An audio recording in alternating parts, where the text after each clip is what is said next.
2025 ఎండింగ్లో send off ఇచ్చేస్తున్నాం మనం 2025కి.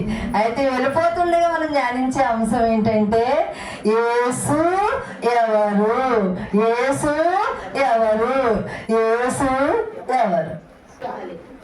క్రిస్మస్ రోజుల్లో ఉన్నామండి ఆల్రెడీ. క్రిస్మస్ యేసు పుట్టాడు, యేసు పుట్టాడు, యేసు పుట్టాడు, యేసు పుట్టాడు. యేసు ఎవరు, యేసు పుట్టాడు. ఇంక మళ్ళీ కొత్తగా యేసు ఎవరని ప్రసంగం ఏంటో చూద్దామండి. అసలు ఆయన టైంలో ఆయన పుట్టాడు, అందరికీ తెలుసు. నేను కొత్తగా ఏం చెప్పనవసరం లేదు, మన అందరికీ ఆయన పుట్టాడు అన్న విషయం తెలుసు. ఆయన పుట్టాడు, ఆయన మరణించాడు, ఆయన పునరుత్థానుడు అయ్యాడు.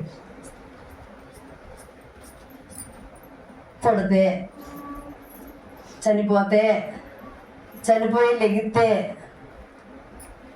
సత్యం తెలుస్తుంది మనం, అంతే కదండి.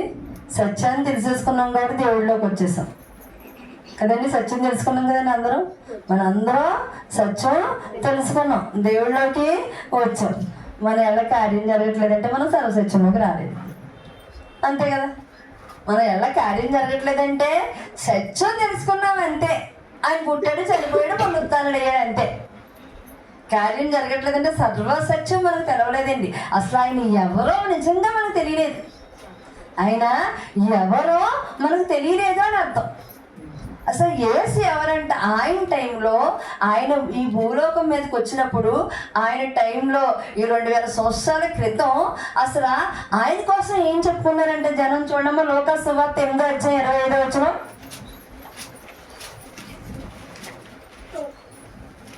అప్పుడు ఆయన మీ విశ్వాసం ఎక్కడా అని వారితో అనెను. అయితే వారు భయపడి ఈయన గాలిని నీళ్లకును ఆజ్ఞాపింపగా అవి లోబడుచున్నవే. ఈయన ఎవరో అని ఒకనితో ఒకడు చెప్పుకుని ఆశ్చర్యపడి. హల్లెలూయా, హల్లెలూయా. ఆయన టైంలో ఏంటి, ఈయన ఎవరో దెయ్యమా, పిశాచా, ఎవరైనా పంచభూతాలు లోపడుతున్నాయండి. ఈయనకి పంచభూతాలు ఈయనకి లోపడుతున్నాయండి. ఈయన ఎవరో అని ఆయన టైంలో ఆశ్చర్యపడ్డారంట. ఒకరితో ఈయన ఎవరో అని ఒకరితో ఒకడు చెప్పుకుని ఆశ్చర్యపడి, ఏంటి ఈయన ఆడు గాలిని శాసిస్తున్నాడు, నీటిని శాసిస్తున్నాడు, ఈయన ఎవరో అని ఆశ్చర్యపడిపోయాడు.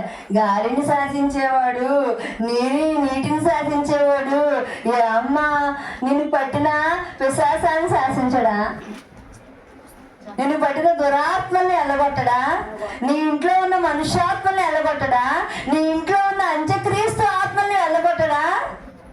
పంచభూతాల్ని శాసించేవాడు ఆయన.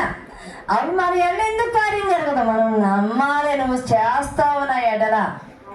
ఆయన టైంలో ఎవరైనా పంచభూతాలను శాసిస్తున్నాడు, పంచభూతాలు ఈయనకి లోపడటం ఏంటి. ఆయన అంటే ఆశ్చర్యపడిపోయారంట.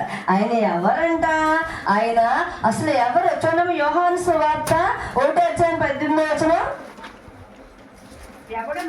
ఎవడను ఎప్పుడైనను దేవుని చూడలేదు, తండ్రి రొమ్ముననున్న అద్వితీయ కుమారుడే ఆయనను బయలుపరచును. హల్లెలూయా.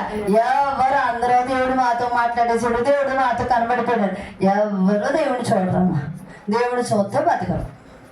దేవుడు చూస్తే దేవుడు నాతో మాట్లాడేశాడు. మన మనస్సు అందరూ దేవుడు నాతో మాట్లాడేశాడు, దేవుడు నాతో మాట్లాడేశాడు, దేవుడు నేను చూసేసాను, అంతా అబద్ధం.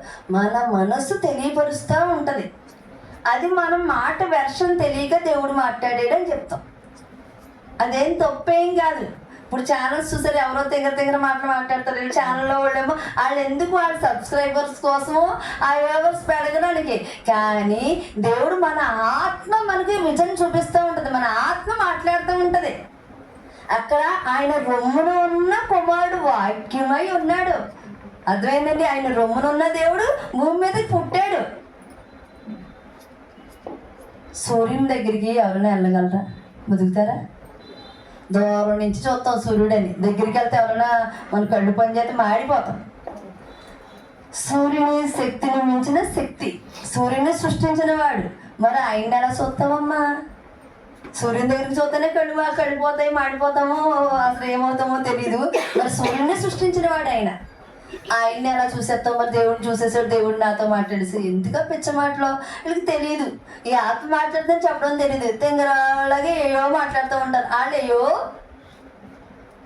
వాళ్ళదే తప్పు, వీళ్ళదే తప్పే. నిజం చెప్పాలంటే వీళ్ళకి నిజంగా వీళ్ళదేం తప్పు ఉండదు. ఎలా దేవుడి కోసం చెప్పాలో తెలియదు పాపం. దాన్ని చూసుకుని స్క్రోల్ చేస్తున్నారు చూసారా, వాళ్ళదే తప్పు, వాళ్ళకి శిక్ష ఉంటుంది. ఎందుకంటే చదువుకోలేదు నేను అమాయకంగా దేవుడు నాతో మాట్లాడాడు, దేవుడు నాతో ఉన్నాడు, దేవుడు నాతో ఉన్నాడు అన్నా. ఈ లోపల మా మూలంగా వచ్చి దేవుడు నీతో ఉన్నాడు అంటే ఇది మా వాళ్ళకి మంచి ఇంగ్లీష్ చదువుకున్నారు, మంచి ఆవిడ ఏం చేసిందా అన్ని స్క్రోల్ చేసి అన్నీ పెడుతుంది.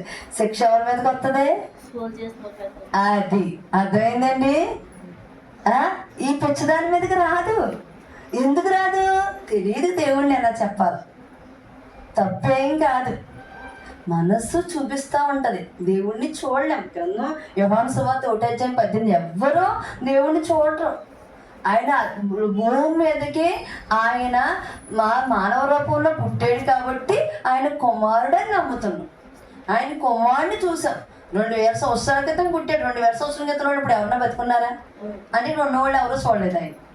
అంతేనా? ఆయన ఎలా ఉంటారో ఎన్నో ఫొటోస్ ఏమన్నా ఉన్నాయో ఎవరు తెలియదు. అప్పుడు ఫొటోస్ కూడా లేవు కాబట్టి ఎవరో చూడలేదు. ఆయన రూపం ఏంటో ఎవరికి తెలియదు. 2000 సంవత్సరాల క్రితం పుట్టాడు, గ్రంథం సెలవిస్తుంది, మనం నమ్మాం అంతే. ఆయన రూపం కూడా ఎలా ఉంటుందో మనకి తెలియదు.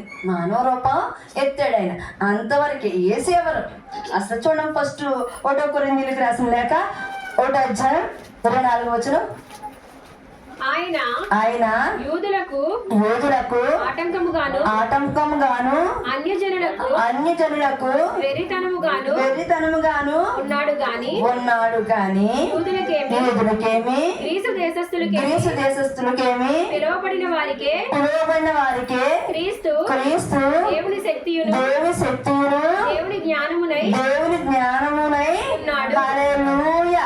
1 కొరింథీయులకు రాసిన లేఖలో 1:24 అంటే ఆయన యూదులకు ఆటంకముగాను అన్యజనులకు వెర్రితనముగాను ఉన్నాడు.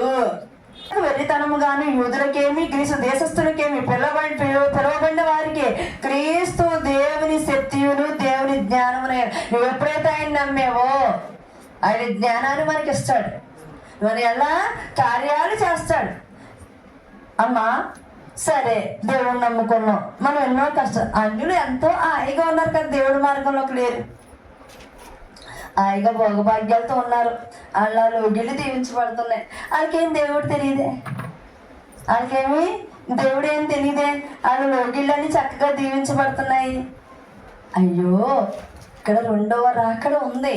ఈ 2వ రాకడలో తెలుసుకొని ఆత్మ నశించిపోతుంది. ఆ భాగ్యం మనకిచ్చాడు. కష్టాలు ఉన్నప్పటికీ అది తెలియదు వాళ్ళకి. ఈ లోపల శాస్త్రం ఈ 70 ఏళ్ళు 80 ఏళ్ళ జీవితం కాదు, ఈ మరణానంతరం జీవితం ఉందని వాళ్ళకి తెలియదు. కానీ 1000 ఏళ్ల పరిపాలన, యుగాలు ఈ ఆత్మకి జీవం, ఈ ఆత్మ జీవించి ఉంటుంది. ఆ జీవం చాలా మంచి జీవితంలో ఉంటుంది, మంచి భోగభాగ్యాలతో. ఆయన పాదాల దగ్గర ఉంటమే భోగభాగ్యం. నరకంలో అగ్ని ఉంటే అగ్నిలో పురుగు అగ్ని ఆరదు. అంటే ఎప్పుడు అగ్నిలో మనం ఉంటే ఎలా ఉంటాం అలాగే ఆత్మ విలువలాడిపోద్ది. ఆ ఆత్మ విలువలు ఆడకూడదని సర్వం ఆయన సృష్టి. అప్పుడు ఆయన దేవుడు బిడ్డలే, ఆయన బిడ్డలే ఏంటి మొత్తం ఆయన సృష్టి. మరి అందుకే సేవకులు నిలబెట్టుకుంటాడమ్మా. ఏ ఆత్మ పడిపోకూడదు. ఒక ఆత్మ దేవుడు తెలుసుకోకుండా చనిపోతే అంట ఆయన చాలా వినిపిస్తాడంట.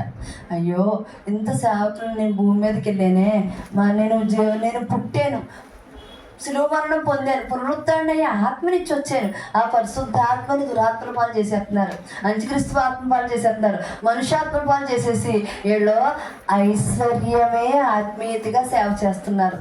ఆత్మీయత ఐశ్వర్యంగా సేవ చేయట్లేదు అని దేవుడు విలపించి శిక్ష విధించేస్తాడు. అందుకే ప్రకృతి విపత్తులు. అయితే ఆయన ఒక మాట ఇచ్చాడు, జలం ద్వారా ఈ లోకాన్ని నాశనం చేయను. అందుకే రాకడ 2వ రాకడ అగ్ని ద్వారా నాశనం చేస్తాడు. అగ్ని ద్వారా చాలామంది చచ్చిపోతారు. ఫైర్ యాక్సిడెంట్లు చనిపోతూ ఉంటారు. కరెంటు, ఫైర్, ప్రతి దానికి ఫైర్ యాక్సిడెంట్స్. ఎక్కువ ఫైర్ యాక్సిడెంట్స్ జరుగుతాయి రెండవ రాకళ్ళు. ఫైర్ యాక్సిడెంట్స్తో చనిపోతారు. ఎందుకంటే జలం ద్వారా ముంచనని అక్కడ మాటిచ్చాడు నోవాహు దినాలు. కాబట్టి కాకపోతే మారితే ఈ మోకాళ్ళు, ఈ ప్రార్థన, కన్నీటి ప్రార్థనలో ఎవరైతే పట్టుకుంటారో, ఏ సంఘాల్లో అయితే పట్టుకుంటారో, అక్కడ ప్రకటన గ్రంథం సెలవిస్తుంది ఏషియన్ కాంటినెంట్లో 7 సంఘాలకు సుఖమని. ఆసియా దేశంలో 49 దేశాలు ఉన్నాయి. 9 దేశాల్లో 7 సంఘాలు లెగుతాయి. ఎక్కడ లెగుతాయని తెలియదు. అయ్యే 7 ఆత్మలు. మన చర్చిలో ప్రసంగం అదే, అందుకే ఎవరికి అర్థం కాదని చెప్పినాడు. ఆ ప్రసంగం ఎవరికి అర్థం అవ్వదు. అలా ఎక్కడని దేవుడు వెతుకుతూ ఉంటాడు. ఆత్మల ద్వారా ఆత్మలకు విమోచన. కానీ అది రెండవ రాకళ్ళగా చాలా మనం తొందరపాటున జరగాలంటే అండి అది. అయితే యేసు ఎవరు? ఆయన ఎవరంట? సర్వాధికారి. ఎవరంట ఆయన? సర్వాధికారి, సమస్తమును ఎరిగినవాడు, సజీవులకు దేవుడు, సమస్తమునకు ఆధారభూతుడు, సంఘమునకు శిరస్సు, సంఘమునకు శిరస్సు, అద్వితీయ సత్యదేవుడు, సమాధానకర్త అయిన దేవుడు.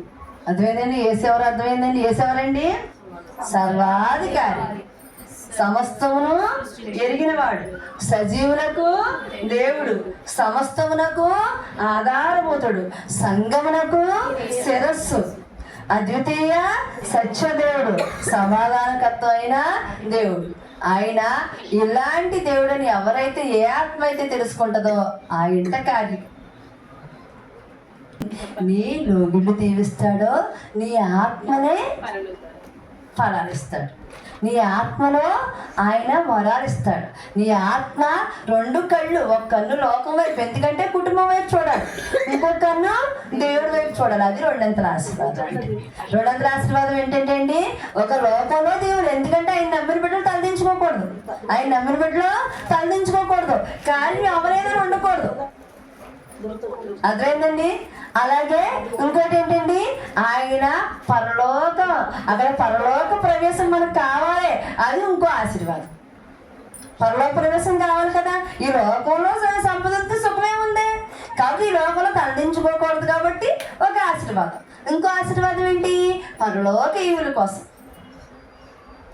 పరలోకమే అంతఃపురం మనం చేరాలి, ఆ దేవాది దేవుడి పాదాల దగ్గరికి మనం వెళ్ళాలి.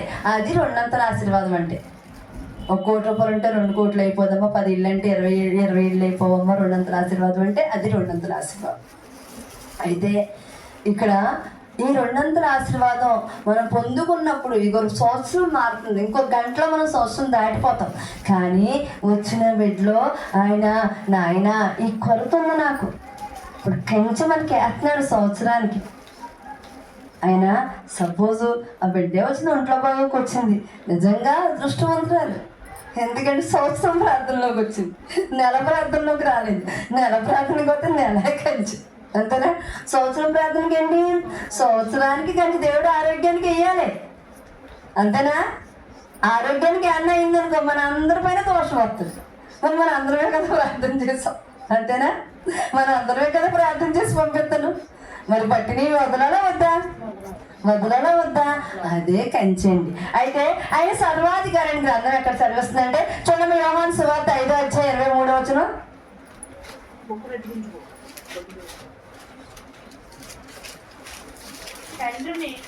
తండ్రిని గణపరచునట్లుగా అందరూ కుమారుని గణపరచవలనని తీర్పు తీర్చుటకు సర్వాధికారము కుమారునికి అప్పగించి ఉన్నాడు. కుమారుని గణపరచని వాడు ఆయనను పంపిన తండ్రిని గణపరచు. హల్లెలూయా, హల్లెలూయా. గ్రంథం ఏం సెలవిస్తుందంటే సర్వాధికారం యెహోవా తండ్రిది, అంతేనా? కానీ ఆయన ఎవరికి అప్పచెప్పాడు? తన రొమ్మునున్న కుమారుని భూలోకానికి పంపించాడు. కానీ భూలోకంలో ఆయనకు అప్పచెప్పేసాడు, సర్వాధికారం ఆయనకి ఇచ్చాడు. ఎవరైతే యేసు పుట్టాడు అని నమ్మరో, నువ్వు క్రిస్మస్ చేస్తావా చేయవా మనకు అనవసరం. గ్రంథంలో ఈ రోజున దేవుడు పుట్టాడని ఎక్కడా లిఖించలేదు. అర్థమైందండి. అక్కడ రోమన్ సామ్రాజ్యంలో సూర్యుడి పుట్టినరోజు డిసెంబర్ 25 జరిపేవారు. అది రోమన్ అక్కడ చక్రవర్తులు ఆ టైంలో అది క్రిస్మస్ దినం కింద ప్రకటించారు. జూలియస్ I దాన్ని ధృవీకరించి అప్పటి నుంచి క్రిస్మస్ చేస్తున్నాం మనం. అంతేగాని గ్రంథంలో ఎక్కువ ఎక్కడ కూడా ఈ రోజున దేవుడు పుట్టాడని లేదు, ఈ రోజున దేవుడు పుట్టాడు లేడు అని, క్రిస్మస్ లేదు అని చాలామంది వాదాలు చెప్తారు. అక్కడ ఎప్పుడు పుట్టాడని కాదు, ఆయన పుట్టాడని నువ్వు నమ్మేవా లేదా? ఆయన పుట్టాడని నువ్వు నమ్మితే, ఆయన్ని గణపరిస్తే దేవుడిని గణపరిచేటట్టు గ్రంథం సెలవిస్తుంది కదా. యోహాను సువార్త 5:23 ఏమిటి? ఆ కుమారుని గణపరిచిన వాడు నన్ను గణపరిచినట్టే. కుమారుని గణపరిస్తే కనుక అంటే పాత నిబంధన అంగీకరిస్తారు, కొత్త నిబంధన అంగీకరించరు. నువ్వు కొత్త నిబంధన అంగీకరిస్తే యెహోవా తండ్రిని నువ్వు అంగీకరించినట్టే. ఈయన్ని గణపరిస్తే కనుక అయ్యా సర్వాధికారం నీ దగ్గర ఉంది, సర్వంకే నువ్వు సర్వాధికారం, సమస్తం నీ చేతిలో ఉంది అని కనుక నువ్వు అంగీకరిస్తే మన ఎళ్ళ కార్యాలు జరుగుతాయి. ఆయన్ని అంగీకరించకుండా మితండవాదాలు వాస్తే నువ్వు యెహోవా దేవుడిని కూడా అంగీకరించినట్టు కాదు. అదే త్రిత్వం. త్రిత్వంలో ఏకత్వం. త్రిత్వంలో ఏకత్వం అంటే ఏంటమ్మా? ముగ్గురుగా ఉన్న ఒక్క దేవుడే మన దేవుడు. ముగ్గురుగా మన భూలోకంలో ఏంటి? ముగ్గురుగా ఉనికిలో ఉన్న ఒక్క దేవుడు. అదే 7 ఆత్మలో త్రిత్వంలో ఏకత్వం ప్రసంగం. ముగ్గురుగా ఉనికిలో ఉన్నాడు, ముగ్గురు వ్యక్తులు కాదు, ఒక్కడే. ఆయన రొమ్మును ఉన్న ఆ వాక్యం అనే కుమారుడిని పంపించాడు. అప్పటి వరకు ఆయన రొమ్ములో దాచుకున్నాడు. ఆయన ముగ్గురుగా ఉనికిలో ఉన్న ఒక్క దేవుడే మన దేవుడు. కాబట్టి కుమారుని గణపరిస్తే తండ్రిని గణపరచట. అదే త్రిత్వంలో ఏకత్వం. అదేంటమ్మా? త్రిత్వంలో ఏకత్వం. అయితే ఎందుకు క్రిస్మస్ చేస్తాం? ఎందుకు? దేవుడు గణపరుస్తున్నాను, నేను దేవుడు పుట్టాడని నేను చెప్తున్నాను, క్రిస్మస్ చేస్తున్నాను. నేను యెహోవా దేవుడిని గణపరిచినట్టే, నేను సర్వాంతర్యామిని. ఎందుకంటే యోహాను సువార్త 5:23 చెప్తుంది, ఎవరైతే నా కుమారుని కనపరుస్తారో నన్ను కనపరిచినట్టే. వాక్యం దేవుడే ఉన్నాడు కదండి. అంటే క్రిస్మస్ ఉంది కదా, ఎప్పుడు పుట్టారో నాకెందుకు, గ్రంథంలో లిఖించలేదు. గ్రంథంలో కానీ దేవుడు పుట్టాడు అని నేను నమ్మాను, దేవుడు పుట్టాడు అని నేను. అదే మనం ఆయన నమ్మినట్టు. నమ్మితేనే మన ఎళ్ళ కార్యాలు. ఆయన పుట్టాడని నమ్మకపోతే మన ఎళ్ళ కార్యాలు జరగవు, మన ఎళ్ళ కార్యాలు జరగవు. సర్వ సృష్టికర్తవైన సర్వేశ్వరుడా, ఇహ పరమందున నీకే స్తోత్రము. సర్వ సృష్టికర్తవైన సర్వేశ్వరుడా, ఇహ పరమందున నీకే స్తోత్రము. మానవాళిని రక్షింపగా వచ్చిన యేసు,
నమ్మాలమ్మా. నమ్మి ఆయన్ని మనస్ఫూర్తిగా మనసులోంచి ఆయన్ని స్తోత్రం ఇవ్వాలి, మనసులోంచి స్తుతించాలి. అయ్యా నా స్తుతి అందుకో బాబు, మనస్ఫూర్తిగా. నీకు పైకేదో స్తోత్రం స్తోత్రం స్తుతి స్తుతి అని కాదు, మనస్ఫూర్తిగా అర్పణిస్తున్నానయ్యా. ఈ ఆరాధన అనే అర్పణని నేను మనస్ఫూర్తిగా ఇస్తున్నాను, నన్ను అంగీకరించి బాబు అని.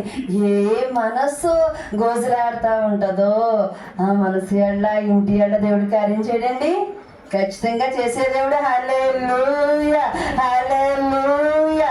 2 సమస్తమును ఎరిగినవాడు. ఆయన ఏంటి? సమస్తం తెలుసు అంట ఆయనకి. అది అక్కడ చూడమ్మా, యోహాను సువార్త 16:30. సమస్తము ఎరిగిన వాడవనియు ఎవడను నీకు ఎవడను నీకు ప్రశ్న వేయనగత్యము లేదనియు ఇప్పుడు ఎరుగుదుము. దేవుని యొద్ద నుండి నీవు బయలుదేరి వచ్చితివని దీని వలన నమ్ముచున్నామని చెప్పగా. హల్లెలూయా, హల్లెలూయా. అర్థమైందండి? ఎవరు ఆయన ప్రశ్నించే హక్కు లేదు.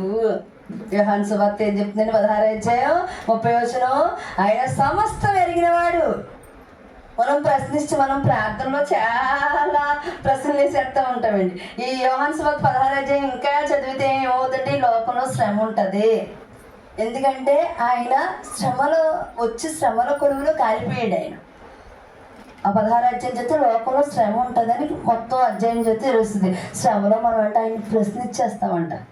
ఏమయ్యా నన్ను చూడవా, ఏనా బిడ్డలు చూడవా, దేవుళ్ళకి 20 ఏళ్ళు అయిపోయిందే, నేను సంపూర్ణతలో పడుకున్నానే, నాకు కార్యం చేయవా, ఎందుకు చేయమని ప్రశ్నించే హక్కు మనకు లేదంట. ఆయన్ని దీనంగా అడగాలి.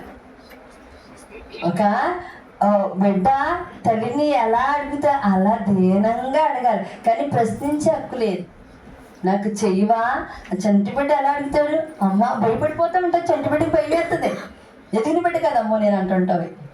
ఇప్పుడు ఎవరు ప్రశ్న ఉన్నారు, డిమాండ్ చేసి మరి అన్నీ చేసేస్తున్నారు పిల్లలు. అక్కడ ఎదిగిన బిడ్డ కాదు, చంటి బిడ్డ భయపడిపోతాడు.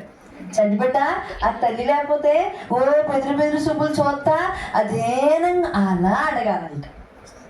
ఎందుకంటే సమస్తం నీకు తెలుసయ్యా, నీ దగ్గర నేను చంటి బిడ్డని. ఈరోజు ఎక్కడి నుంచి నన్ను కాపాడవా అయ్యా, ఈ సమస్య నుంచి నాకు విడుదలవ్వా అని అడగాలంటే ప్రశ్నించకూడదంటే. ఎక్కడ యోహాను సువార్త 16వ అధ్యాయం 30వ వచనం ఏం చదివిస్తుంది? నువ్వు శ్రమల కొలువులో కాలిపోతున్నా సరే ఆయన్ని ప్రశ్నించుకో. నాకు ఎందుకు నన్ను ఇంకా అడుగు, ఇంకా దీనంగా అడుగు, ఇంకా దీనంగా అడుగు, గొప్ప ఫలాలు ఇస్తాడు ఆయన. అయ్యో ఎంత దీనంగా అడుగుతుందే, నేను ఎన్నాళ్ళు శ్రమ పెట్టేసరి ఇన్ని సంవత్సరాల జీవితాన్ని ఈ బిడ్డ జీవితాన్ని ఎడారిలో ఎండమావు చేసేనే, బూడిదలో పోసిన పన్నీరు చేసేసానే, అయినా నన్ను ప్రశ్నించకుండా దీనంగా అడుగుతుందే, ఇంకా రెట్టింపు ఫలాన్ని ఇస్తాను, రెట్టింపు సంతోషాన్ని ఇస్తాను. నోహు బలిని అలాగే అంగీకరించాడు ఆయన. నోహు బలి వాల్మీకి పడేస్తే అయ్యో తప్పు చేసేసానే, ఇన్నేళ్ళు నీ శ్రమ, ఇన్నేళ్ళు నీ జీవితం పాడైపోయిందే, ఇన్నేళ్ళు ఎడారిలో ఎడమలో అయిపోయిందే, మరి రెట్టింపు సంతోషాన్ని ఇవ్వడం ఆయన. కానీ ఎలా అడగాలి? ప్రశ్నించకూడదు. ఎలా అడగాలి? ఎందుకు పెట్టావో ఈ బాధ, ఎందుకు అనిపిస్తున్నాను ఈ రోగం, ఎందుకు నాకు ఈ రోగాన్ని పెట్టావు, ఎందుకు ఈ పత్తి ఎంత శ్రమ పెట్టావు, ఎందుకు ఈ బిడ్డ ఎంత శ్రమ పెట్టావు, ఎందుకు ఈ ఎడబాటును పెట్టావు, ఎందుకు ఈ భర్తను తీసుకెళ్ళిపోయావు, అయ్యా ఎందుకు నన్ను ఆయన అప్పుడు పాలు చేసేసావు అని ఆయన్ని అడగాలంట. దేనంగా అడగాలంట. అయ్యా నాకెవ్వరూ లేరు నువ్వు తప్పించి, నన్ను ఈ సమస్య నుంచి దాటించేవాడు ఎవ్వరూ లేరు అని దేనంగా అడగాలంట. అడిగినప్పుడు రెట్టింపు సంతోషాన్ని కూడా తను నిందించుకుని చేర్చాను. నేను ఇన్నేళ్ళు వదిలేసాను, ఇంత దీన మనసుతో నన్ను యాచిస్తుంది బిడ్డ. తల్లే బిడ్డ ఎడితే తల్లి తట్టుకోగలదండి? ఆ బిడ్డ ఎడుతుంది. నిజంగా ఎందుకు ఎడుతున్నా తల్లి తట్టుకునేదో ఏడ్చేస్తూ ఉంటుంది బిడ్డ ఎడితే. మరి తల్లిని మించిన ప్రేమ కదండి. ఆయన ఎలా వదులుతాడమ్మా నిన్ను? నీది ఏ కులం, నీది ఏ మతం ఆయనకి అనవసరం. మనందరం ఆయన సృష్టి, ఆయన పెట్టలో. ఏ కులం అయినప్పటికీ మనందరం ఆయన పెట్టలో, సర్వం ఆయన సృష్టి. కానీ వచ్చి అయ్యా నేను నీ మార్గంలో లేను కానీ తెలుసుకున్నాను, ఎప్పటికప్పుడు నాకు నీ మార్గానికి నువ్వు దోవ తెరుస్తావు, నాకు విడుదలిస్తావు, కానీ నన్ను ఈ రాత్రి ఎళ్ళ కార్యం చేయవా అని తేనంగాడు. దేవుడు వెళ్తుండగా కార్యం చేస్తాడు. హల్లెలూయా. దేవాది దేవా యేసుదేవా పాపిని నావర ఆలించలేవా, రయమున నీ దయ కురిపించరావా. దేవాది దేవా యేసుదేవా పాపిని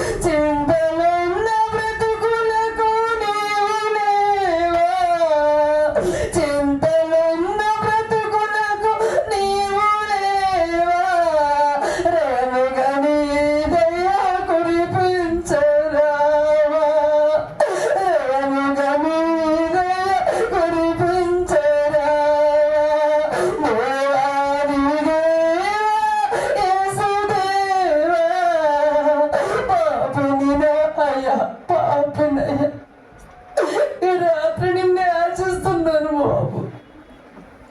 ఈ సంవత్సరం గడుస్తుండగా నూతన సంవత్సరంలోకి వెళ్తుండగా అయ్యా నా కుటుంబంలో కాంతినివయ్యా అయ్యా వెలుగునవు బాబు. చీకట్లో ఉన్నానయ్యా అయ్యా రాత్రి నన్ను కనుగరించయ్యా అయ్యా నా ఇంటికి వేసి వేడుదలుగా ఉండాలందయ్యా నా పిల్లకి తల్లిగా ఉండాలనుందయ్యా ఈ రోజు నన్ను పట్టి పిలిచేస్తుంది బాబు. అయ్యా నా భార్యవంతుల మధ్య నాకు సఖ్యత లేదు అయ్యా అయ్యా నా సఖ్యతగా ఉన్నావయ్యా నా గర్భం పండట్లేదయ్యా అయ్యా అయ్యా గాయన ఎముకో ఏమి సిద్ధపాటు చేసావు బాబు. అతను ఎక్కడ ఉన్నాడు నేను ఎక్కడ ఉన్నానయ్యా అయ్యా నా ఇల్లు అప్పులతో నిండిపోయింది బాబు. అయ్యా నాకు ఇంట్లో అయినా ఉంటాయి నాకు నేను లేదు అయ్యా బిడ్డలు తేడా తప్పు తిరిగేస్తానయ్యా నా బిడ్డలు పాపంలో పడిపోయారు బాబు. అయ్యా అయ్యే సంవత్సరం మారుతుండగా నా ఇంట్లో వెలుగు కలిగించయ్యా నా బిడ్డల కుటుంబాలు కట్టు బాబు. అయ్యా పంటలు పండించునైనా అని అడగాలమ్మా. దేవుణ్ణి అలా మనస్ఫూర్తిగా అడగాలి. అయ్యా నన్ను కనికరించవా అని అడగాలి. అయ్యా కృప చూపించవా అని అడగాలి. హల్లెలూయా హల్లెలూయా ఏంటమ్మా? సజీవులకు దేవుడు. ఆయన ఎవరమ్మా? సజీవులకు దేవుడు. చూడమ్మా మార్కు సువార్త 12:27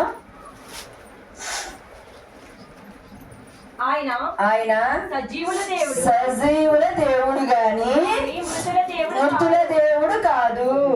కావున మీరు బహుగా పొరబడుచున్నారని వారితో చెప్పిన. హల్లెలూయా. ఆయన ఎవరమ్మా? సజీవులకు దేవుడు, మృతులకు దేవుడు కాదు. నిన్ను ఎలా మృతులు చేస్తాడు? నీ కుటుంబంలో మృతంగా ఎలా ఉంచుతాడు నిన్ను? జీవంగల దేవుడు ఆయన, సత్యం జీవం మార్గం ఆయన. మనకి మార్గాన్ని చూపిస్తాడు. మనకేం చూపిస్తాడు ఆయన? మార్గం చూపిస్తాడు. సజీవం అంటే ఏంటమ్మా? జీవం. ఆయన ప్రాణాన్ని, అక్కడ జీవం అంటే ప్రాణం లెక్క. ప్రాణం సంతోషం ఉంటేనే కదా ప్రాణం, సంతోషం ఉంటేనే కదా జీవం. సర్వ సృష్టి ఆయన జీవం గలదే. ఆయన ఎవరిని అక్కడ నిశ్చయంగా ఉంచేవాడు కాదు, మృతం తలుపు చేసేవాడు కాదు. ఎవరైతే ఆయన్ని వెతుకుతారో అయ్యా సర్వానికి నువ్వే సృష్టికర్తవయ్యా, అయ్యా నువ్వు నాతో ఉండు బాబు నాయన, ఇది మతం కాదయ్యా, జీవ మార్గం అని తెలుసుకున్నానయ్యా. ఇప్పుడు వరకు మతమేమో ఏదో మతమేమో అనుకున్నానయ్యా, కానీ ఇది మతం కాదు, నువ్వు జీవంగా ఉన్న దేవుడు అని తెలుసుకున్నాను అయ్యా. ఈ రాత్రి నిజం తెలుసుకున్నాను, నాకు కాలించి అని అడగాలంటే అండి నీకు సమానం బాబు ఎవ్వరూ కాదు అయ్యా. సర్వం నీ చేతిలో ఉంది, నువ్వు చేయగలవు. వైద్యులకు పరమ వైద్యుడు, సమస్తం నీ చేతిలో ఉంది అయ్యా.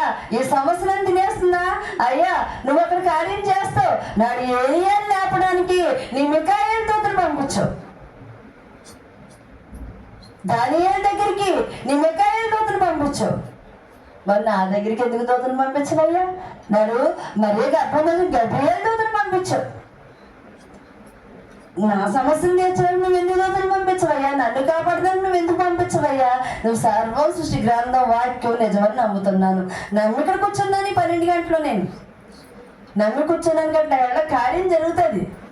ఎప్పుడైతే నాకు పూర్తిగా మనస్ఫూర్తిగా నేను నమ్మానో నా ఎళ్ళ కార్యం జరుగుతుంది. నమ్ము జరుగుతుందనే నేను వెళ్తున్నాను అయ్యా. మరి ఇంటికి వెళ్ళే లోపల నా ఎళ్ళ కార్యం చేయవా అని అడిగాడు. నా ఎళ్ళ కార్యం చేయవా బాబు అని అడిగాడు. సమానుడెవరు ప్రభు, సమస్త మానవ సమానుభవమును సహించి వహించి ప్రేమింపగలని. సమానుడెవరు ప్రభు, సమస్త మానవ సమానుభవమును సహించి వహించి ప్రేమి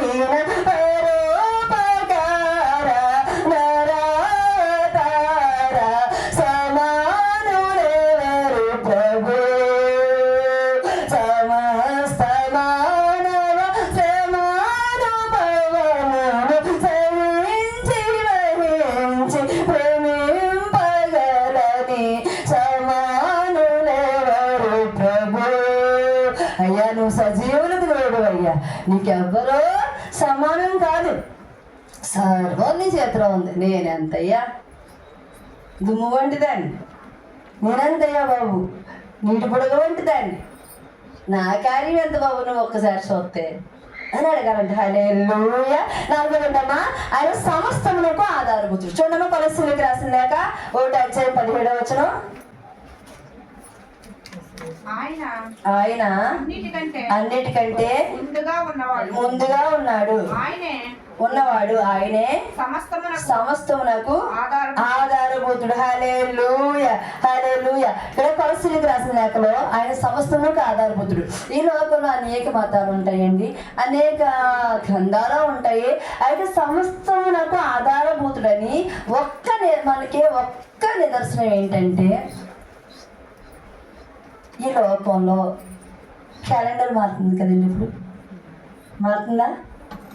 ఎవరు పుట్టుకనైనా ఎవరే దేది లెక్క కట్టాలన్న చరిత్రకు పూర్వం క్రీస్తు. అదే నిదర్శనం. ఆయన సమస్తములకు ఆధారభూతుడు అనడానికి ఏంటంటే, ఏ లెక్క కట్టాలన్నా అది ఒక్కటే నిజం, ఇంకేం అక్కర్లా. అది ఒక్కటి తెలితే చాలు అందరికీ, అది ఒక నిదర్శనం తెలితే చాలు. దేనైనా దేంతో లెక్క కడతామండి?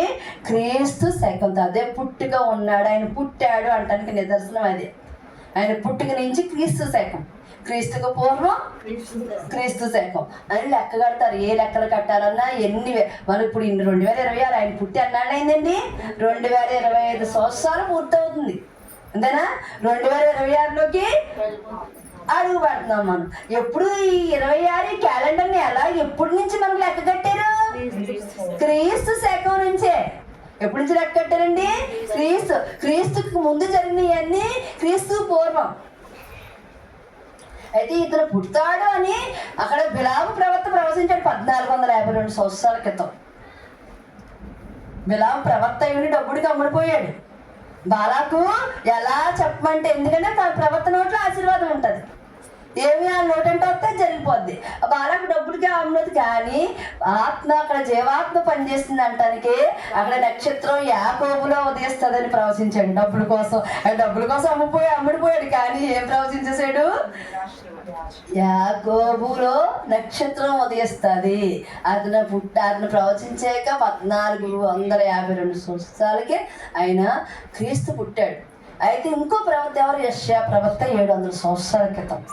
అంటే 700 సంవత్సరాలు ఆడు ప్రవచించిన 1452 సంవత్సరాలు 700 సంవత్సరాలు ఎందుకు జరిగిందంటే, నీతిమంతుల కోసం దేవుడు ఎదురు చూశాడు, పరిశుద్ధుల కోసం ఎదురు చూశాడు. అక్కడ మరియ భర్త యోసేపు ఎవరు? నీతిమంతుడు. మరి ఎవరు? పరిశుద్ధుడు. అంటే ఇన్ని సంవత్సరాలు దేవుడికి పరిశుద్ధుడు నీతిమంతుడు దొరకలేదు. మనం అలా లెక్కెట్టుకోవాలి అంతేనా? మరి ప్రవచనం వచ్చిన బిలాము ప్రవక్త ప్రవచించిన 1452 సంవత్సరాలకు దేవుడు పుట్టాడు, క్రీస్తు పుట్టాడు. అయితే యెషయా ప్రవక్త ప్రవచించిన అక్కడ 700 సంవత్సరాలకే దేవుడు పుట్టాడు. అందరూ దొరకలేదు. ఎంతమంది ఉన్నారో ఏదో సేవల దోమలాగే వెళ్ళిపోయినాయి. అర్థమైందా? ఇప్పుడు సేవల దోమలాగా ఆత్మలు కలిసిపోకూడదు. అర్థమైందండి? ఇప్పుడు జంతువులకి శరీరం ప్రాణం ఉంటుంది, మనిషికి శరీరం ప్రాణం ఆత్మ. అదే త్రిత్వం. దేవుడి త్రిత్వం ఏంటి? ఆయన ముగ్గురుగా ఉనికిలో ఉన్న ఒక వ్యక్తి. ఆయన ముగ్గురుగా త్రియేక దేవుడు ముగ్గురుగా ఉనికిలో ఉన్న ఒక వ్యక్తి. మానవుని తత్వం ఏంటి? శరీరం ప్రాణం ఆత్మ. ఆత్మ గల ఉన్నవాళ్ళు ఆత్మతో ఉన్నట్టుగా మనం సంచరించాలి. దేవుళ్ళో ఉండి ఎందుకు కార్యాలు జరగవు? నువ్వు దేవుళ్ళో ఉండి పదార్థాలను నువ్వు ఆచరించట్లేదు. ఆ పదార్థంలో తెలుసు కదండి. అక్కడ అబద్ధం ఆడకూడదు, వ్యభిచరించకూడదు, అదే డబ్బులు వడ్డీలకి ఇవ్వకూడదు. మరి ఏ ఆజ్ఞ దాటినా కార్యం చేయడైనా, ఏ ఆజ్ఞ దాటినా ఆ కార్యం చేయడైనా. అందుకే అయిపోద్ది. మన కార్యం ఎందుకు ఆయన ఆజ్ఞలు మనం ఆచరిస్తూ ఉంటే కార్యం ఎందుకు చేయడండి? ఆయన ఆశీర్వాదం మన చుట్టూ ఉంటుంది, ఒక పంటలాగా మన చుట్టూనే ఉంటుంది. ఫలవర్తి పంటలాగా మనం ఉంటాం. ఆయన నా కోసం పుట్టాడు, ఆయన నాకు అన్నీ ఇస్తాడు, నేను ఆయన ఆజ్ఞని ఎంత కష్టమైనా నేను భరిస్తాను అనగానే ఎప్పుడు తెలుసుకునే మనసు వస్తుంది. ఆ కష్టాలు కలకాలం ఏమి ఉండిపోవండి. ఎప్పుడైతే ఆయన తెలుసుకుంటామో ఇంకా వరాలే. అంటే నువ్వు డబ్బులు వర్షం కురిసేస్తున్నా నువ్వు డబ్బులు ఎంక చూడవు. నీ బిడ్డల సంతానం పిల్లలు ఎదిగిపోతున్నా బిడ్డలు ఎంక చూడవు. దేవుడు ఇచ్చాడు, దేవుడు చూసుకుంటాడు. ఎందుకంటే ఈ లోకంలో నువ్వు ఆయన సొత్తు, నువ్వంటే ఆయనకి ఇష్టం కాబట్టి నీ సంతానాన్ని వృద్ధి చేస్తాడు. అబ్రహాం అంటే ఇష్టం. ముసలి వయసులో అబ్రహాంకు సంతానాన్ని ఇచ్చాడు. ఇచ్చి ఇప్పుడు అబ్రహాం సంతానం చేశాడు. అంతేనా? అలా ఇష్టం కాబట్టి వాళ్ళకి లోకం మీద వాళ్ళ వంశం వాళ్ళ తరాలు ఉండాలి. అందుకు దీవించి చేస్తాడు దేవుడు. ఆయన తెలుసు ఆయన లోకంలో ఇహ ఆయన దేవుడు ఆయన నమ్మిన బిడ్డలకి ఇహ పరలోకాల్లో సంపన్నులు. గ్రంథమే సెలవుస్తుంది ఆయన నమ్మిన బిడ్డలు నేను ఇహలోకంలో పరలోకంలోనే సంపన్ను ఉండి పరలోకంలో చాలా మంది ప్రార్థన చేస్తాడు. పిచ్చి పిచ్చి ప్రార్థన. అయ్యా ఇక్కడ ఏమున్నా లేకపోయినా పర్లేదు అయ్యా, ఆత్మ పరలోకాన్ని తెలిసిపోతే బాబు చాలు బాబు, ఇది వ్యర్థమైనా అని ప్రార్థన చేస్తారు. ఏంటి వ్యర్థం? గ్రంథం ఏం సెలవిస్తుంది? ఏ పరలోకాలు ఆయన నమ్మిన బిడ్డలు, ఏ పరలోకాలు సంపన్నులు, అదే రెండంతల ఆశీర్వాదం నువ్వు అడుగు. అయ్యా ఏ పరలోకంలో సంపన్నులు అన్నావు కదా, అయ్యా మరి ఏ లోకంలో నన్ను దీవించు మరి గ్రంథం నిజం కదా, వాక్యం దేవుడు కదా, వాక్యం నిజం కదా, మరి ఏ పరలోకాల సంపన్నులు అన్నావు కదా, నాకు ఈ ఆశీర్వాదం కూడా కావాలి. ఎందుకంటే యోబుని తీసుకెళ్ళలేదు దేవుడు, దేవుడు చంపేలేదు. ఇహలో భూలోకంలో అక్కడ మళ్ళీ ఆశీర్వాదం ఇచ్చేకే యోబు చనిపోయాడు. అలా కుళ్ళిపోయిన శరీరంతో చనిపోలేదు. అదే ఇహ పరలోకంలో సంపన్న అంటే యోగ గ్రంథమే నిదర్శనం మనం. ఎందుకంటే అక్కడ ఎవరన్నా యోగం చూస్తే చచ్చిపోతాడు అనుకుంటారు. ఒక రోగం మొత్తం పుల్లడిపోయింది ఒళ్ళంతాను. అటువంటి పుల్లడిపోయిన ఒళ్ళు ఆవిడ మళ్ళీ ఆశీర్వాదం రెండంతల ఆశీర్వాదం ఇచ్చేకే. ఎందుకంటే ఇహ లోకంలో దీవించాడు ఆయన. ఏ ఆత్మ పరలోకానికి వెళ్ళిపోద్ది కదా. కానీ అక్కడ ఏమంది గ్రంథం? ఆయన నమ్మిన బిడ్డలో ఏ పరలోకంలో సంపన్నుడు కాబట్టి అయ్యా సమస్తంకి ఆధారభూతుడు. నువ్వు సమస్తానికి ఆధారభూతుడు దాన్ని ఇహలోకంలో కూడా తరలించుకోనేమో. రెండంతల ఆశీర్వాదం, ఒక ఆశీర్వాదం ఒక కన్ను భూలోకంలో శరీరాన్ని. నా ఈ భూలోకంలో బిడ్డలు లేకుండా నేను తెలుసుకోలేదు కదా. నేను ఏదో హిందువా ఏదైనా ఆయన పుట్టికే కదా, ఏ మతంలో పుట్టినా ఆయన పుట్టిందనే కదా, మనం ఏం పుట్టేం కదా. కానీ పుట్టినప్పుడు దేవుడు తెలియదు మనకి. తల్లిదండ్రులు, సహోదరులు, భర్త ఏదో తెలుపుతుంది మనకి. దేవుడు ఏం తెలియదు. అప్పుడు దేవుడు తర్వాత తెలుసుకుంటాం, తర్వాత ఆత్మీయంగా తెలిపదు. మరి ముందు తెలిసిన వాళ్ళ దగ్గర మనకి సంపన్నం వద్దా, సంతోషం వద్దా? ఎందుకంటే ఇది నిజం, అది నమ్మకం. ఈ బిడ్డలు నిజం, దేవుడు కనబడ్డం, అది నమ్మకం. సరిగ్గా ఆలోచించాలండి. వితండవాదాలు వాదించుకో, ఇది నిజం, అది నమ్మకం. నమ్మకాన్ని నేను ఆత్మీయకాన్ని తెరవబడింది, నాకు నేను నమ్ముతున్నాను. కానీ ఈ బిడ్డల ఏడ నేను సంపన్నం చూడాలి. ఈ బిడ్డలో లేబులో ఉంటే కుదరదు. అదే ఏ పరలోకాల్లో సంపన్నులు అండి. అందుకే ఆయన పుట్టాడని నమ్మాలి. నమ్మితే మనకి ఏ పరలోకంలో సంపన్నమైన ఇస్తాడు. నా కోసం వచ్చిన చిన్ని యేసుకు నాకు వరాలిచ్చిన కన్న తండ్రికి, నా కోసం వచ్చిన చిన్ని యేసుకు నాకు వరాలిచ్చిన కన్న తండ్రికి,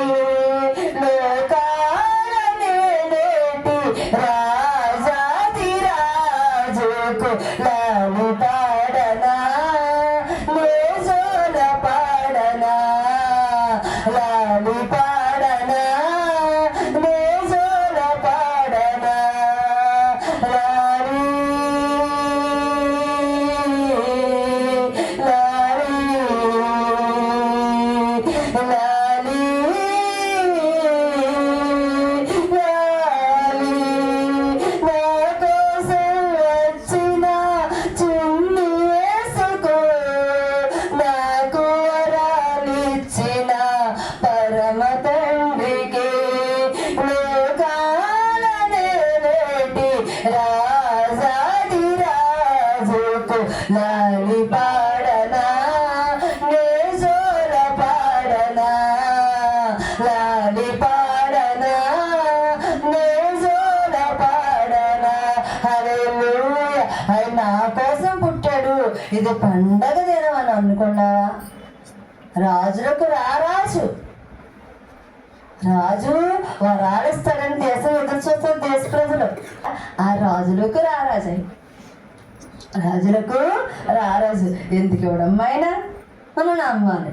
ఆశీర్వాదాన్ని పొందుకుని వెళ్ళాలి. ఏమైనా సరే పొందుకోకుండా నేను వెళ్ళను అని మనం ఒక దృఢ నిర్ణయానికి రావాలి. అయితే ఏంటమ్మా? సంఘమునకు శిరస్సు. ఆయన ఎవరమ్మా?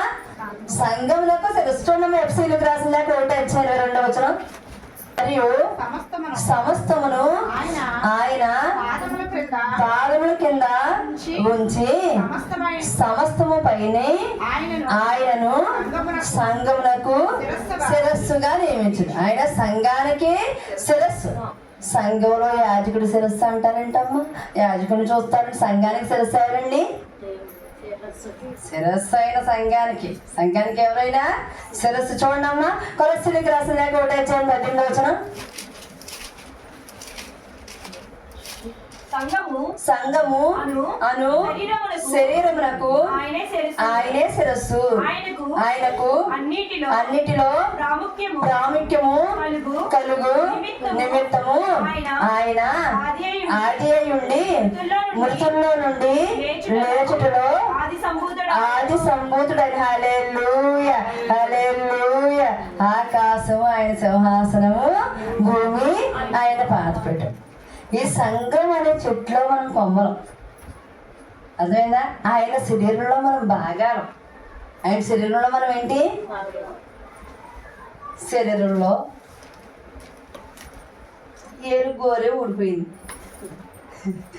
ఏరుగోరే ఊడిపోయింది, తిరిగిపోయింది. బాధపడుతుందా లేదా? బాధపడుతుందా లేదా? మరి మనం ఆయన సంఘం, ఆయన శరీరంలో మనం భాగాలం. అంటే ఆయన శరీరంలో మనం భాగాలం. అవునా లేదా? ఒకవేళ ఈ బాధపో నేనే భరించాను, మా దుర్గను కూడా నేనే భరించానక్క. ఏంటి ఆయనకి బాధ? ఈ గోరి ఇరిగిపోతే ఈ బాధ, ఈ నొప్పి ఎవరు తగులుతుంది? ఆయనకి తగులుతుంది. ఎందుకంటే మనం ఎవరో ఆయనలో అవయవం. ఏ అవయవం పనిచేయకపోయినా మనం పనిచేయగలమా? అక్కడికి గంధం ఏం సర్వస్తుంది? కొలసి సంఘం మన శరీరంలోకి ఆయనే శిరస్సు. ఆయన ఈ శిరస్సు ఏ భాగం తేడా ఉన్నా ఆయనకే బాధ. అదేనా? మనకన్నా ఎక్కువ నొప్పి ఆయనే భరిస్తాడు, మనకన్నా ఎక్కువ బాధ ఆయనే భరిస్తాడు.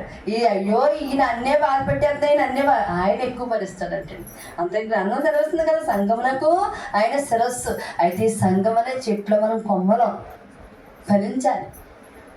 ఈ కొమ్మలు ఎలా ఉండాలమ్మా? ఫలించాలి. ఏది? మనం ఆ ఫలించడానికే ఏముంది? మన పాపాలని అడ్డుకోవడం ఆయనకి మనకి మంచి ఉందని గ్రంథం సెలవుతుంది. 10 సార్లు నేను చదివించక్కర్లేదు. ఆయన మన ఎడ కార్యం చేయాలంటే మన పాపాల గోడ ఉంది, అది మనం కూలగొట్టాలంటే. అలాంటి కూలగొట్టాలంటే సంపూర్ణ ఆరాధన ఉండాలి. ఏదో నిద్రపోతూ ఏదో వెళ్ళిపోయి కాదు, మనస్ఫూర్తిగా మనకు సాటిస్ఫాక్షన్ ఉండాలి. అప్పుడు మన ఆత్మలో కొలువున్న దేవుడు సాటిస్ఫై అవుతాడు. అప్పుడే కార్యాలు జరుగుతాయి. ఆత్మలో ఉన్న కొలువు సాటిస్ఫై అవ్వలేదు. సపోజ్ కొలువు ఉన్నాడు దేవుడు, ఇప్పుడు నేనే కూర్చోబెట్టాను మిమ్మల్ని అందరినీ, ఏదో వాక్యం చెప్తున్నాను, ఏదో స్టోరీలు చెప్తుందిలే. ఎప్పుడు అయిపోద్దా ఇది? ఎప్పుడు వెళ్ళిపోతామా? అయితే ఎవరికి వెళ్ళవుతుంది, ముగింపు ప్రార్థన ఎవరికి వెళ్ళవుతుంది, ఆశీర్వాదం రాదన్నది కాబట్టి నేను కూర్చున్నా అని బలవంతాన కూర్చుంటే అవదు. ఒకవేళ హృదయంలోంచి కూర్చోవాలి. ఒకవేళ ఆ సాటిస్ఫై అయ్యేటట్టు చెయ్యకపోతే శాపం నా మీదకి. ఎందుకంటే నేను సరైన కాపరిని కాదు. ఇది మీకే వర్తించదు, నాకు వర్తిస్తుంది. కాపరి వాళ్ళని ఆసక్తిగా నడిపించాలి. ఒక టీచర్ పిల్లల్ని ఆసక్తిగా ఇంట్రెస్ట్ చూపిస్తా లెసన్ చెప్పాలి. లేదా ఏం చేస్తాడు? నిద్రపోతాడు. అలా నిద్రపోయినా సరైన కాపరి కాదు. నేను కరెక్ట్గా వర్క్ చేయట్లేదు. జీతానికి నేను అర్హురాన్ని కాదు, కాదు. అలా ఉండాలంటే అండి, అప్పుడు అక్కడ అందరికీ ఎప్పుడైతే కాపరి సరిగ్గా ఉంటాడో కార్యాలు జరుగుతాయి. వాళ్ళకి ఇంకా ప్రార్థన చేయాలని తప్పన వస్తుంది. ఒక నేటి బాలలే రేపటి పౌరులు. పిల్లలు ఎలా టీచర్ సరిగ్గా నడితే, తల్లిదండ్రులు సరిగ్గా నడితే అది మంచి ఉత్తముడు అవుతాడు. తల్లిదండ్రులు టీచర్ సరిగ్గా లేకపోతే వాడు దొంగ అవుతాడు, వాడు దొంగ అవుతాడు. అలా సంఘాల్లో కాపర్లు సరిగ్గా ఉంటే కనుక వాళ్ళ ప్రార్థనాపరులు లెగుతారు, విజ్ఞాపనకర్తలు లెగుతారు, ఆత్మను రక్షించే వాళ్ళు లెగుతారు. అది నిజమైన సేవ అమ్మ. అటువంటి సేవ మనం చెయ్యాలి. అయితే ఆ శిలువ మరణం వృధా అవ్వకూడదమ్మా. భూమి మీదకి వచ్చాడు, పుట్టాడని నువ్వు ఎన్ని క్రిస్మస్లు చేసేస్తే యేసు ఎవరు అని అవి పనులో చెప్పేసి నేను క్రిస్మస్ చేసేస్తాను, ఆర్భాటంగా క్రిస్మస్ చేసేస్తాను, అందరికీ బట్టలు పెట్టేస్తాను, నేను బట్టలు ధరించేస్తాను, నేను నగలేసేసుకుంటాను, క్రిస్మస్ చేసాను. ఏంటమ్మా క్రిస్మస్? ఆయన మరణాన్నే వృధా చేయకూడదు. ఆయన నువ్వు సరిగ్గా సేవ చేయలేదా, ఒక విశ్వాసగా నీ కుటుంబంలో సరిగ్గా లేవా, ఆయన మరణాన్ని వృధా చేసినట్టే. ఆయన మరణాన్ని వృధా చేసి ఆయన బాధపడతాడు. అయ్యో నా రక్తంలో కడుక్కున్నానే ఈ బిడ్డనే, అయ్యో నా శిలువ మరణాన్ని వృధా చేసేస్తుందని విశ్వాస కోసం కూడా బాధపడతాడు. అలాగే కాపరి కోసం కూడా బాధపడతాడు. అయ్యో నా సేవనిచ్చానే, పరిశుద్ధాత్మనిచ్చేళ్ళానే, నా ఆత్మని సంఘంలో దురాత్మలు పాలు చేసేస్తుంది, మనుష్యాత్మలు పాలు చేసేస్తుంది, అంత్యక్రీస్తు ఆత్మలు పాలు చేసేసి ఇక్కడే బిడ్డలను ఆపేస్తుంది. ఈ బిడ్డల ఆత్మలన్నీ నశించిపోతాయి. ఆ సంఘంలో ఆ కాపరి సరి లేకపోతే ఆత్మలన్నీ నశించిపోతాయి కదా. మా విశ్వాసం చదువుకోలేదు, మా మూలంగా చదవలేదు, నేను ఏం చెప్తే అది గుడ్డిగా ఆచరించేస్తారు. నేను తప్పు చెప్పాను అనుకో, ఆత్మ ఎవరికే? ఆత్మ ఎలాగైనా రక్షించుకోగల సమర్థుడైన ఆయన సంఘములకు శిరస్సు, సమస్తములకు ఆధారభూతుడు. తెలియక నన్ను నమ్మింది, తెలియక ఈ దురాత్మ పాస్టర్ని నమ్మింది, ఈ అంత్యక్రీస్తు పాస్టర్ని నమ్మింది, తెలియక ఇక్కడ ఈ మనుష్యాత్మ పాస్టర్ని నమ్మింది.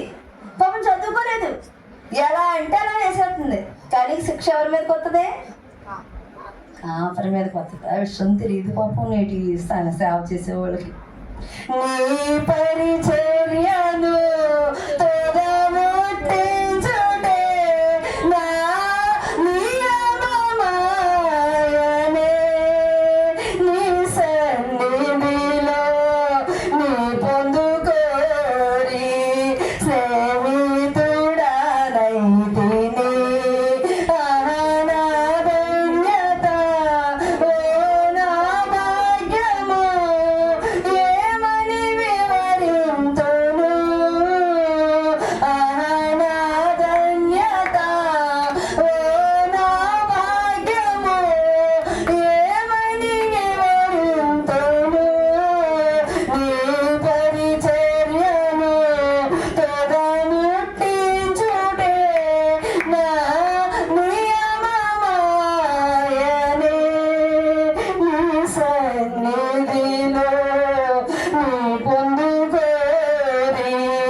అయ్యా ఎంతకాలం బతుకుతామో తెలియదయ్యా. ఎప్పుడు రెండో రాకడ ఉంది, కానీ నాకు రాకడెప్పుడు నువ్వు నన్ను ఎప్పుడు పిలుచుకుంటే ఈ ఆత్మని ఈ రోజా రేపా కొన్ని సంవత్సరాలు నాకు తెలియదు బాబు. కానీ నేను చనిపోయే లోపల నిజాయితీగా సేవ చేయాలయ్యా. నీ పరిచర్యని నేను బతుకున్నంత వరకు నిజాయితీగా నీ పాదముల చెంత అయ్యా నువ్వు ఇచ్చిన సేవని నేను అంత్యక్రీస్తు పాలు చేయలేదు, దురాత్మల పాలు చేయలేదు, మనుష్యాత్మల పాలు చేయలేదు అయ్యా. ఎవరెన్నో అయినప్పటికీ నేను నిజాయితీగా చేసుకున్నా. అక్కడ నేను శ్రమ అంతా పెట్టానయ్యా, పెట్టి నేను నిజాయితీగానే చేశాను బాబు అని అక్కడ అడగడానికి సరిపోతా ఉంటా. ఆ విమర్శ దినం అందరికీ విమర్శ దినం ఉంటుంది కదండి, ప్రతి ఆత్మకి విమర్శ దినం ఉంటుంది. ఆ విమర్శ దినంలో అయ్యా నేను నీ బాప్తిసం తీసుకున్నప్పుడు నాకు తెలియదు, నేను అన్నిడాలుగా ఉన్నప్పుడు ఏం చేశానో ఏం లేదో నాకు తెలియదు. కానీ నీ బాప్తిసంలోకి వచ్చాక, నీ జ్ఞానస్థానంలోకి వచ్చాక నేను లోకం వైపు చూడలేదు బాబు. నేను లోకం నిజాయితీగానే నేను స్మరిస్తానే ఉన్నాను. ఆ సేవకులు ఏం చెప్తే మరి నేను చదువుకోలేదు కదా, నువ్వు నాకు చదువునివ్వలేదు కదా, లోకంలోకి పంపించావు కానీ నాకు చదువు ఇవ్వలేదు కదా.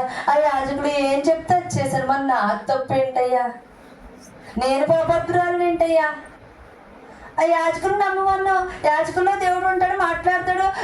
వార్తస్వాత 10:20 చెప్తే మేము మాట్లాడే వరకు మీరు కాదు, నా ఆత్మ వచ్చి మాట్లాడతాను. ఆ యాజకుడు ఏం మాట్లాడితే తిన్నాను. మరి ఆ దురాత్మతో మాట్లాడాడో, అంత్యక్రీస్తు ఆత్మతో మాట్లాడాడో, పరిశుద్ధాత్మ నాకు తెలియదయ్యా అని దేవుడి మీదే వేసేయాలి.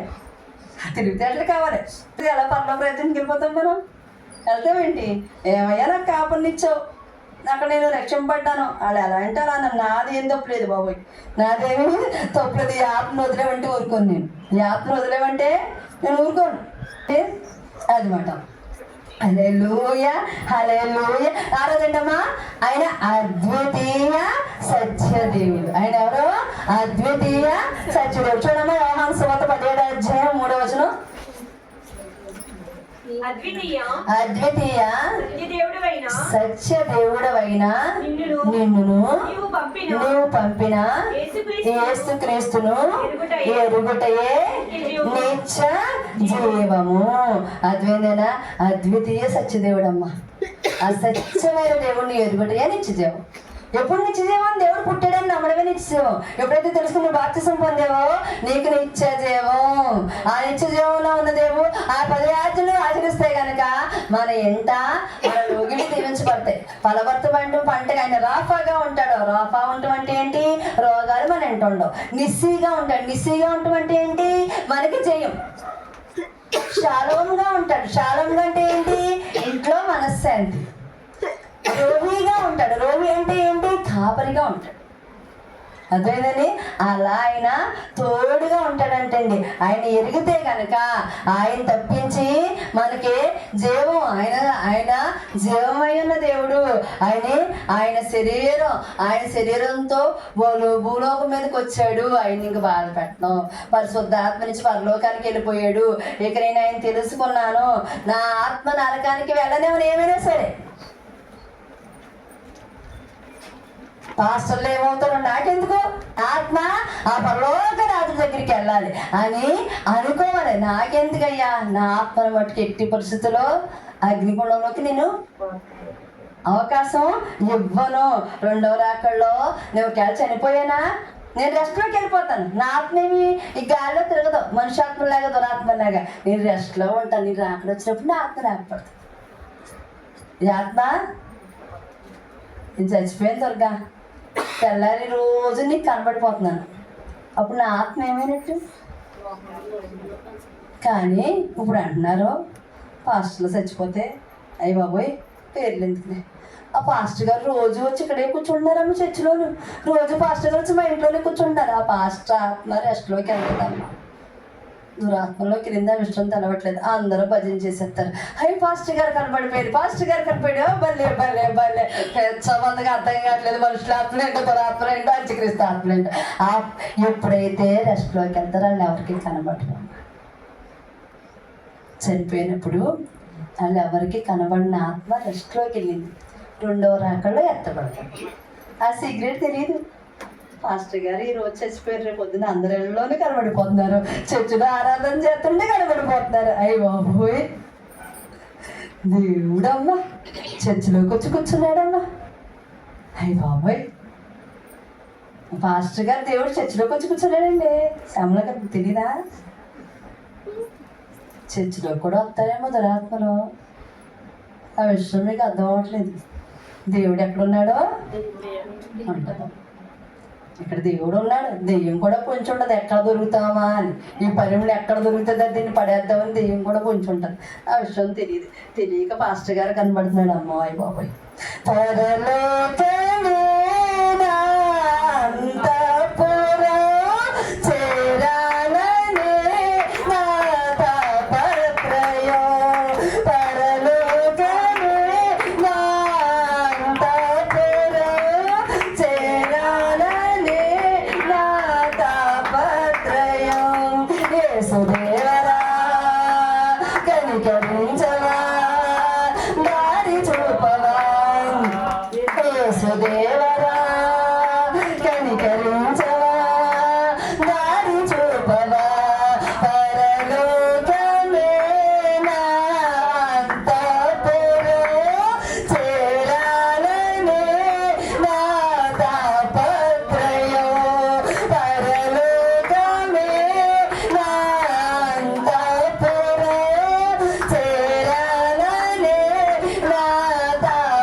గంటల ప్రార్థన జరిగింది మొన్న నెల మన కనక అంటది.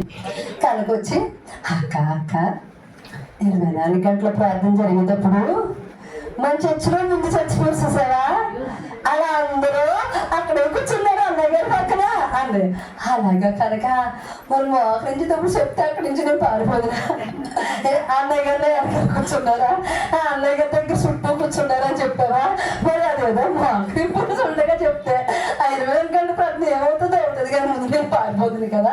అసలు ఎందుకు చెప్పలేదంటే బయటని చెప్పలేదక్క, వాళ్ళందరికీ అన్నయ్య గారంటే ఇష్టం. అలాగా కనుక అన్నయ్య గారంటే ఇష్టమా, అందరూ ఆత్మలు రాష్ట్రంలోకి వెళ్ళలేదు అనే విషయం బిడ్డకు తెలియదు పాపం.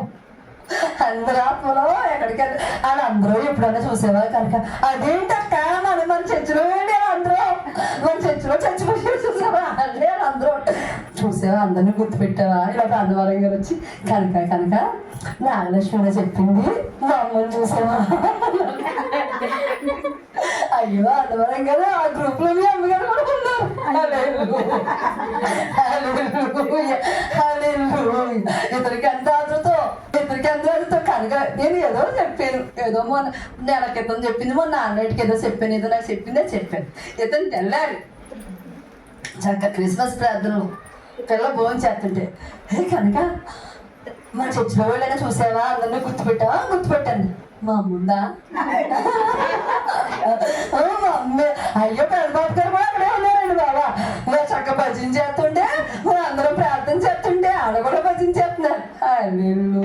విమోచన రాలేదా, విమోచన లేక తిరుగులాడుతున్నాయి. నిజం అబద్ధం చెప్పలేదు పిల్లేమి, పిల్ల చూసింది నిజమే. కొంతమందికి చూసే వరం ఉంటుంది, అది నిజమే. ఆత్మలకి విమోచన లేదు, విమోచన లేక తిరుగులాడుతున్నాయి. విమోచన కావాలి, అబద్ధమేం కాదు. మిమ్మల్ని నవ్వించాలని చెప్తున్నాను కానీ నిజమే. ఆత్మలో తిరుగులాడుతుంది. వాళ్ళు ఒక్కళ్ళ విజనం అన్నయ్య గారు చుట్టూనే ఉన్నారు. అక్కడికి అన్నయ్య గారినే నమ్మారు కానీ అన్నయ్య గారే దేవుడు అనుకున్నారు, దేవుడు నమ్మలేదు. అందుకే ఆత్మలు రెస్ట్లోకి వెళ్ళలేదు. హల్లెలూయా హల్లెలూయా. ఏమనుకున్నారు, మా మూలం కాక పరిమిడే దేవుడు పరిమిడే దేవుడు పరిమిడే దేవుడు అని ఉంది. అప్పుడు ఏమవుతుంది, ఆత్మ ఏమవుతుంది, రెస్ట్లోకి వెళ్తాం. ఫాస్టర్లో దేవుడు అనుకోకూడదు. అందుకే అన్నయ్య గారు చుట్టూ కూర్చున్నాయి ఆత్మలో. నిజమమ్మా, అబద్ధమేం కాదు. చూడటం నిజమే, పెద్ద చూడటం నిజమే. దేవుడు చూసేవారు నాకు ఏమైనా చెప్తే నేను అక్కడి నుంచి పారిపోతుందేమో నాకు తెలియదు. అర్థమైందా, వరాలు దేవుడు వాకి ఇచ్చాడు కదా, అలా చూసేవారు అన్నీ ఎవరైనా అమ్మ దేవుడు రక్షించాడు అంతవరకు. హల్లెలూయా. అక్కడ అన్నయ్య గారే దేవుడు అని నిజనా అంత అది కొరత భలే చెప్పింది, తెలివితేటలు లేకపోయినా. అక్క వాళ్ళందరికీ అన్నయ్య గారంటే ఇష్టం అక్క, నాకు తెలియట్లేదు, అందుకే అక్కడే కూర్చుంది. నిజమే నిజమే, బిడ్డ భయపడుతూనే అన్నా. అలాగా సరే నిజంగా అన్నయ్య గారి మీద విజనెట్టుకుని ఆత్మనే పరలోకానికి చేర్చుకోలేకపోయింది పాపం. ఈ వారధి అంటే ఇదేంటి వారధి, ఈ వారధి ఏం చూపించాలి, దేవుణ్ణి చూపించాలి. నువ్వు వారధి ఏం చూపించాలి, అన్నయ్య గారు నేనేం తప్పంట్లా, ఆయన పరిచర్య ఆయన చేస్తున్నారు, నువ్వు నా వైపు దృష్టి తీసుకుని నా తప్పండి, నా పరిచయం నేను చేస్తున్నాను, ఈ మూలంగా అంతా నా మీదే దృష్టి పెట్టుకుని నాకు తప్పండి, అన్నయ్య గారు తప్ప. అది అర్థమైందండి. అలా అంట. చూడమ్మా, ఏడోది సమాధానకర్త అయిన దేవుడు. ఆయన ఎవరంట, సమాధానం. చూడమ్మా, రోమపత్రిక 16:20.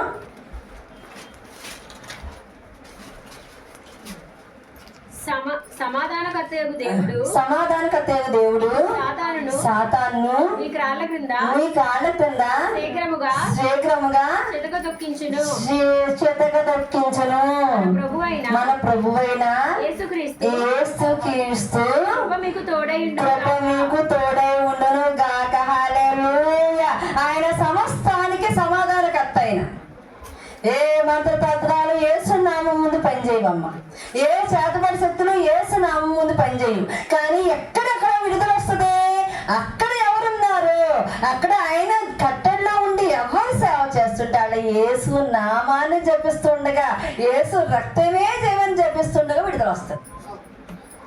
నువ్వు అప్పుల్లో కూరిపోయావా, నీకు విడుదల ద్వారం తెరుస్తాడు ఆయన. నీ బిడ్డ పెళ్ళి అవుతులేదా, విడుదలస్తాడు ద్వారం తెరుస్తాడు ఆయన.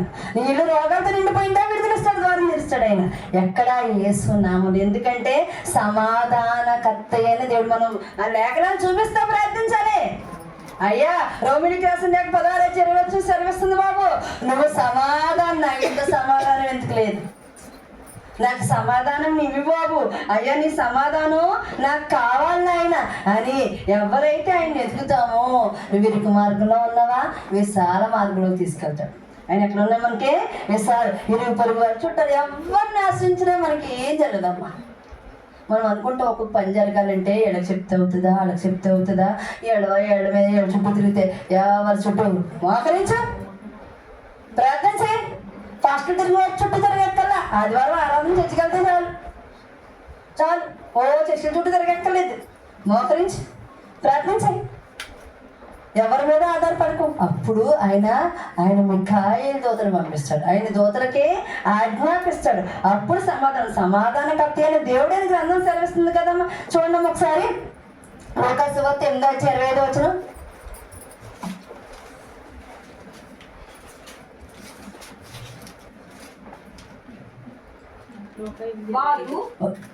అప్పుడు ఆయన మీ విశ్వాసం ఎక్కడా అని వారితో అనెను. అయితే వారు భయపడి ఈయన గాలికిని నీళ్లకును ఆజ్ఞాపింపగా అవి లోబడుచున్నవే, ఈయన ఎవరో అని ఒకరితో ఒకడు చెప్పుకుని ఆశ్చర్యపడి. హల్లెలూయా. ఏంటి పంచిపోతాలు ఇంక లోబడుతున్నాయి? పంచిపోతాడు ఏంటమ్మా? భూమి, గాలి, అగ్ని, ఆకాశం, నీరు. అదేనా? అయితే పంచిపోతాడు. భూమి అంటే ఏంటి? ఓర్పు. భూమి అంటే ఏంటి? ఓర్పు, ప్రేమ. గాలి అంటే కదలిక. గాలి అంటే ఏంటి? కదలిక. అగ్ని అంటే సాహసం, వెలుగు. అగ్ని అంటే ఏంటి? సాహసం, వెలుగు. ఆకాశం అంటే సమానత. ఆకాశం అంటే ఏంటి? సమానత. నీరు అంటే స్వచ్ఛత. నీరంటే ఏంటి? స్వచ్ఛత. ఏంటి ఈ గాలి లోపడుతుంది, నీరు లోపడుతుంది, పంచిపోతాలు లోపడుతున్నాయి ఏంటి, ఈయన ఎవరో అని ఆశ్చర్యపోయాడంట. ఆయన టైంలో 4 లోక సువార్తలో 8:25 సెలవిస్తుంది. ఎవరైనా అయినా చెప్పి ఎవరైనా మన అంశం ఏంటండి? ఎవరైనా అని అంట. అక్కడ ఆశ్చర్యపోయారంట. నోవా టైంలో జలపడం వచ్చేసింది, జలానికి ఆజ్ఞాపించేశాడు, చేసింది. ఇప్పుడు అగ్నికి ఆజ్ఞాపిస్తున్నాడు ఆయన. కాబట్టి ఆయన్ని అగ్నికి ఆజ్ఞాపించకుండా అయ్యా నాడంట. ఎవరున్నారు అంటే అంట ఏరియా వచ్చాడంట. అయ్యా నేనున్నాను, నీ చిత్తం నెరవేర్చడానికి మనం ఎలా ఉండాలి? అయ్యా అగ్ని లోకంపై కుమ్మరించకయ్యా, అందరూ నీ పిల్లలమే కదా, నేనున్నానయ్యా, నేను నీ సేవ చేస్తాను, నువ్వు మెచ్చే సేవ నేను చేస్తాను, నీ శిరోమణను వృధా అవనవను, నువ్వు పరలోకంలో కూర్చుని నీ కంట కన్నీరు కార్చనవను, నన్ను విస్తరించి నేను ప్రచురిస్తానయ్యా. లోకం డబ్బు వైపు చూడండి బాబు, ఈ లోకంలో ఏదైనా వదిలేసి వెళ్ళిపోతాం, ఎలా వచ్చామో అలా వెళ్ళిపోతాం. కాబట్టి నేను నాడు ఏరియాలాగా అయ్యా నేనున్నాను. అక్కడ అన్నయ్య దగ్గరికి అన్నయ్యని పిలవగానే చిత్తం ప్రభువా అన్నాడు. అన్నయ్య ఏమన్నాడు? ఏంటయ్యా అలా చిత్తం, అయ్యా చెప్పు, నీ చిత్తం నేను నెరవేరుతాను. అలా మనం లేక విశ్వాసిగా ఉన్నామా? అయ్యా నీ కోసం నేను బతుకుతాను, నువ్వు అగ్నితో జనాన్ని కాల్చకయ్యా, అయ్యా ఈ అన్యులు ఎవరైనా సరే కాల్చొద్దు నువ్వు అని ప్రలాపించి ఏడవాలంట. అయ్యా అగ్ని ప్రళయం సృష్టించకు, జల ప్రళయం సృష్టించడని అగ్ని ప్రళయం సృష్టించేస్తున్నావా? అయ్యా సృష్టించకు బాబు, నేనున్నానయ్యా, నేను బతుకున్నంత వరకు, నువ్వు ఆయుష్ ఇచ్చినంత వరకు నిజాయితీగా సేవ చేస్తాను. జైమి బాబు, మాకు జైమి. నా టైంలో బాధపడ్డావు కదా, మరి నువ్వు బాధపడకుండా ముందే నేను ప్రార్థన చేస్తున్నాను, నేనున్నాను అని ప్రార్థించాలంట. ఆ ధైర్యం ఉన్నా మనకి అప్పుడు జయమిస్తాడు. మనం ఎవరి కోసం ప్రార్థిస్తాము వాళ్ళకి విడుదలిచ్చి ఆత్మను రక్షిస్తాడు, ఆత్మీయ కళ్ళు తెరుస్తాడు ఆయన. నేను ఏదో వాక్యం చెప్పేస్తాను, నేను ఏదో చేసేస్తున్నాను, నేను ఏదో విమర్శించేస్తాను, ఆత్మీయ కన్ను ఏం తెరవకూడదు. ఇప్పుడు ఆత్మీయ కన్ను ఎలాగా వీళ్ళని విమర్శించి వాళ్ళని విమర్శించి వీళ్ళ గొప్ప అని చెప్పుకుంటున్నారంటే. అయ్యా నిజాయితీగా నేను చేస్తాను, ఒక ఆత్మ నన్ను రక్షించాను, ఎందుకంటే నేను ప్రార్థన చేస్తాను, నేనున్నాను నీ కోసం, నేను ఆజ్ఞలు దాటుతా, నువ్వు ఆత్మను తెలిసి ఆత్మ పరలోకి వెళ్తే నాకు సంతోషం. ఈ లోకంలో నాకేం అక్కర్లేదు, ఈ లోకంలో నాకేం అక్కర్లేదు. ఆ పరలోక ధనాన్ని పరలోకంలో నేను ఆశ్రయ ఏర్పాటు చేసుకుంటాను బాబు అని అప్పుడు చేయమంట. జయమే జయమే యెహోవాకే జయమే, జయమే జయమే యెహోవాకే జయమే, ఎదురయ్యే సాతానికి లయమే, ఎదురయ్యే సాతానికి లయమే. యేసు కూడా ఉండగా అద్భుతాలు నాకు చేయవా, యేసు కూడా ఉండవా, అద్భుతాలు నాకు చేయవా.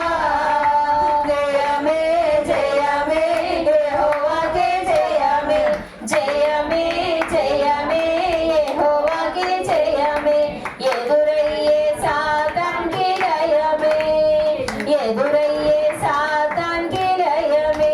యేసు కూడా ఉండవా, అద్భుతాలు మాకు చేయవా.